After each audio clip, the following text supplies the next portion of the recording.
नमः शिवाय। नमस्कार दोस्तों, स्वागत है आप सभी का आपके अपने YouTube चैनल खुशहाल ज़िंदगी में। दोस्तों, आज के वीडियो में हम श्रावण मास के महत्व के 6ठे अध्याय को श्रवण करेंगे।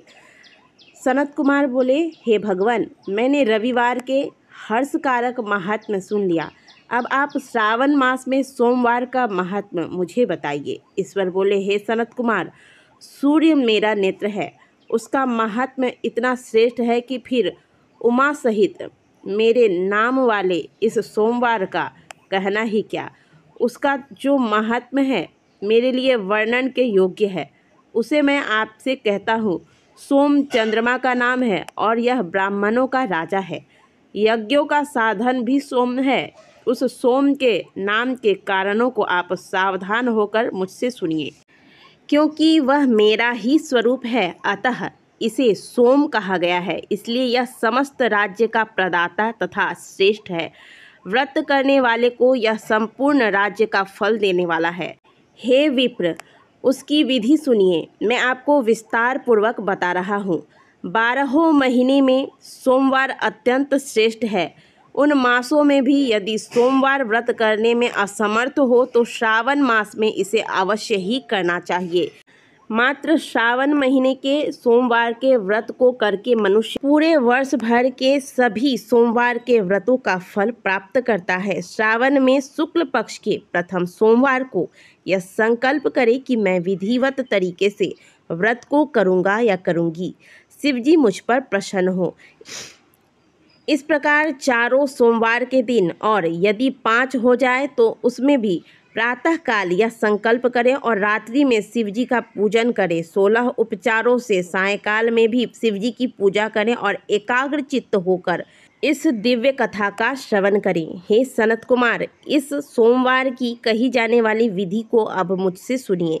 श्रावण मास के प्रथम सोमवार को इस श्रेष्ठ व्रत को आरंभ करें। मनुष्य को चाहिए कि अच्छी तरह स्नान करके पवित्र होकर श्वेत वस्त्र धारण कर ले और काम, क्रोध, अहंकार, द्वेष, निंदा आदि का त्याग करके मालती, मल्लिका आदि श्वेत पुष्पों को लाएं। इसके अतिरिक्त अन्य विविध पुष्पों से तथा अभिष्ट पूजनोपचारों के द्वारा त्र्यंबक इस मूल मंत्र से शिवजी की पूजा करें। इसके बाद कहें, मैं शिव, भावनाश, महादेव, उग्र, उग्रनाथ, भाव, शशि मौली, रुद्र, नीलकंठ, शिव तथा भवहारी का ध्यान करता हूँ। इस प्रकार से अपने विभव के अनुसार मनोहर उपचारों से देवेश शिव का विधिवत तरीके से पूजन करे। जो इस व्रत को करता है उसके पुण्य फल को सुनिए। जो लोग सोमवार के दिन पार्वती सहित शिव की पूजा करते हैं वे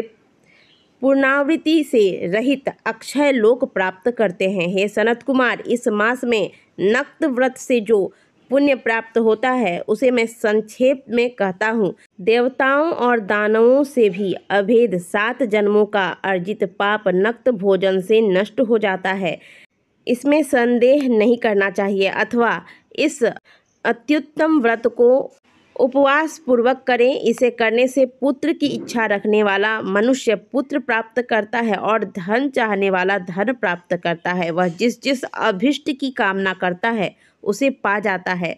इस लोक में दीर्घकालीन वांछित सुख भोगों को भोगकर अंत में श्रेष्ठ विमान पर आरूढ़ होकर रुद्र लोक में प्रतिष्ठा प्राप्त करता है। चित्त चंचल है, धन चंचल है और जीवन भी चंचल है, ऐसा समझकर प्रयत्न पूर्वक व्रत का उद्यापन करना चाहिए।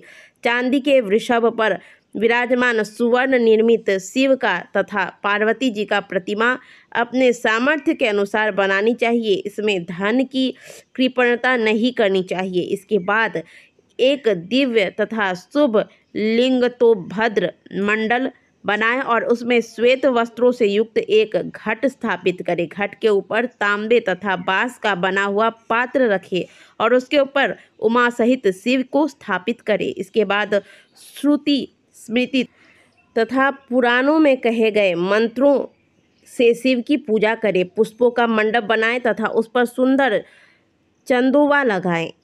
उसमें गीतों तथा बाजों की मधुर ध्वनि के साथ रात में जागरण करें। इसके बाद बुद्धिमान मनुष्य अपने गृह सूत्र में निर्दिष्ट विधान के अनुसार अग्नि स्थापन करें और फिर शिव आदि 11 श्रेष्ठ नामों से पलाश की समिधाओं से 108 आहुति प्रसाद करें। यव, व्रीहि, तिल आदि की आहुति आप्यायस्व इस मंत्र से दें और बिल्वपत्रों की आहुति त्र्यंबक तथा षडाक्षर मंत्र ओम नमः शिवाय से प्रदान करें। इसके बाद शिष्टीकृत होम करके पूर्णाहुति देकर अर्चना आचार्य का पूजन करें और बाद में उन्हें गौ प्रदान करें। इसके बाद 11 श्रेष्ठ ब्राह्मणों को भोजन कराएं तथा उन्हें वंश पात्र सहित 11 घाट प्रदान करें।